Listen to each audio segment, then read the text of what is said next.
Well, hi then guys, welcome back to Matthew and his granddad's railway.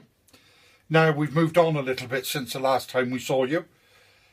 First things first, this J and D railways that I said that I was promoting, it's actually J and D railroads, as I was politely informed. It's not a business, it's purely a sort of an address that if you wanted to go to for a little bit of help and what have you, you could do so. Right, so that's that cleared up then. Right, so if Matthew just plans down here a little bit, what's going to happen now is that if we go right the way around here, Matthew, just come all the way back, sweetheart. That's it. Right, now as you can see, our shed now is in some sort of permanent state. This is going to be part of our rail depot. Now, as you can see, I've also been laying a little bit of track here. A couple of old coaches, look, as you can see here, that I'm using for gauging and etc, etc. Now, I was going to show you how to put the track down, but I don't think I need to do that. I mean, it's all over YouTube. It's all over the likes of Everard Junction and Dean Park and what have you. So I think perhaps we'll just leave it there. I can't see the point in me coming back and saying, well, do this, do that. The only thing I will show you is that that is of an advantage is if Matthew comes down here, these are the sort of tools you might need.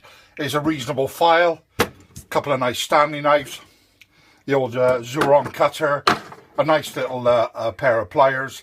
I've got all my tacks and such like in a nice little tin, and of course a mini drill.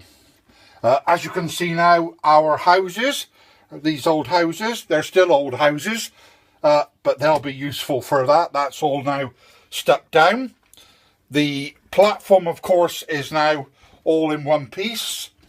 The only thing that's going to happen to that is, of course, when it comes to sectioning the boards, then we'll have to make a cut through the platform, which will be there, but that'll be no problem because that's where the two sets of track will be as well.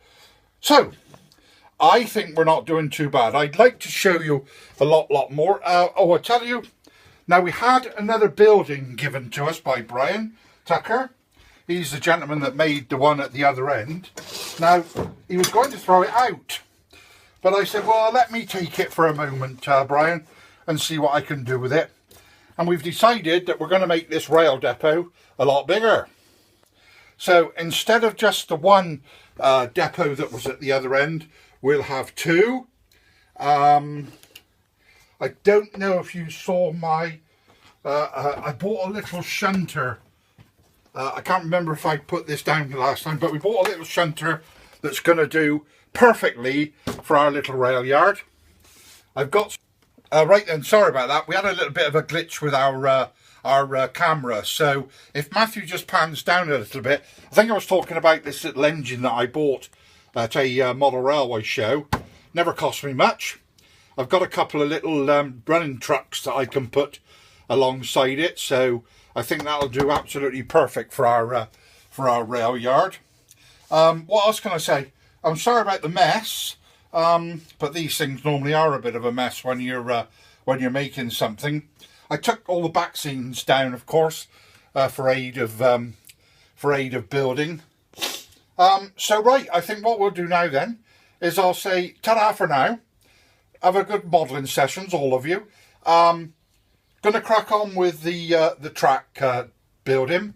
Oh, one other thing I've just decided, if Matthew just pans back a little bit and comes down here, when this track is cut off at this join in the board, we're going to have a cassette system.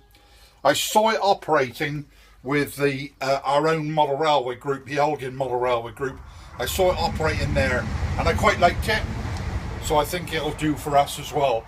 And what I'll try and do is when I put the back scene up here, I'll try and make some shelves behind it so that each of these cassettes can sit on top of one another at the back of the scene. So I think that'll be nice. It'll keep it clean and tidy as well. Right, so then for the moment then, I'll say cheerio, happy modelling, and take care.